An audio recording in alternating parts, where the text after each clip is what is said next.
کوئی گل باقی رہے گا، نہ چمن رہ جائے گا۔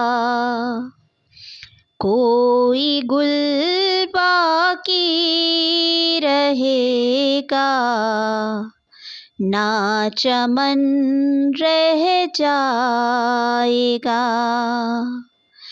پر رسول اللہ کا دین حسن رہ جائے گا۔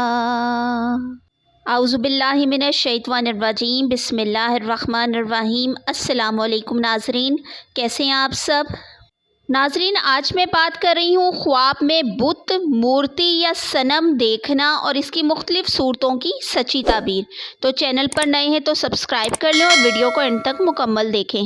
ناظرین، اگر کسی صاحب خواب نے، وہ چاہے خاتون ہے یا مرد ہے، اگر انہوں نے اپنے خواب میں بتوں کو پوجتے ہوئے دیکھا ہے تو مجرم یا مشرک ہو، دین میں فساد پیدا کرے اور بدنام ہونے کی تعبیر ہے۔ اگر کسی نے خواب میں بتوں کو چاندی کا بنا ہوا دیکھا ہے تو حسب منشا ہی ہے، یعنی کہ دین میں فساد پیدا کرے اور بدنام ہو۔ اگر کسی نے اپنے خواب میں سونے کے بت دیکھے ہیں تو انجام کار خیر نہ ہو، بے دین اور گمراہ ہو، دنیا کا مال جمع کرنے کی تعبیر ہے۔ اگر کسی نے اپنے خواب میں مٹی کے بت دیکھا ہے تو دین میں کمزور ہو، لیکن اگر ہندو نے دیکھا ہے تو دنیاوی سکون اور آرام پائے مگر آخرت برباد ہونے کی تعبیر ہے۔ اگر کسی صاحب خواب نے بت لوہے یا پیتل کا بنا ہوا دیکھا ہے خواب کے اندر تو دین کے بہانے دنیاوی فائدہ حاصل کرے اور منافق ہونے کی تعبیر ہے۔ اگر کسی صاحب خواب نے بت لکڑی کا بنا ہوا دیکھا ہے تو افلاس کے بہانے دنیاوی فائدہ حاصل کرے۔ اگر کسی نے اپنے خواب میں بت جواہرات کے یعنی کہ بہت قیمتی دیکھے ہیں تو باعث کامیابی ہے، عزت اور مرتبے میں بلندی ہو، عورت وفادار حاصل ہونے کی تعبیر ہے۔ ناظرین، اگر کسی نے اپنے خواب میں بت گھر میں دیکھے ہیں تو مفلسی اور پریشانی کا باعث ہے، دین سے دور ہونے کی تعبیر ہے۔ ناظرین، اگر کسی نے اپنے خواب میں بتوں کی پرستش کرتے ہوئے یعنی پوجا کرتے ہوئے دیکھا ہے تو کافر ہو یا حق چھپائے گناہ میں مبتلا ہو یا کافر عورت پر عاشق ہو جانے کی تعبیر ہے۔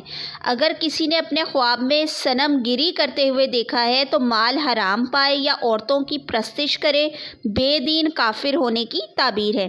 اگر کسی نے خواب میں بتوں کو توڑتے ہوئے دیکھا ہے تو کفر و شرک کو ختم کرے، اسلام پھیلائے، دین کو زندہ کرنے کی تعبیر ہے۔ اگر کسی نے صنم تراشتے ہوئے دیکھا ہے یعنی کہ بتوں کو بناتے ہوئے دیکھا ہے تو کافروں کا ہم نوا ہو، عورتوں پر جان دے یعنی بدمعاش یا کافر ہونے کی تعبیر ہے۔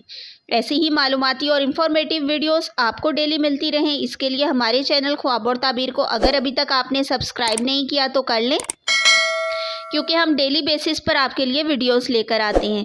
اور میری دعا ہے کہ اللہ تعالیٰ ہم سبھی کو اپنی ایمانی حفاظت میں رکھیں، اپنی رحمت، اپنے کرم، اپنی نعمتوں کے سائے میں رکھیں، حاسدین کے حسد سے، شیطان مردود کے شر سے محفوظ رکھیں۔ آمین ثم آمین۔ اللہ حافظ۔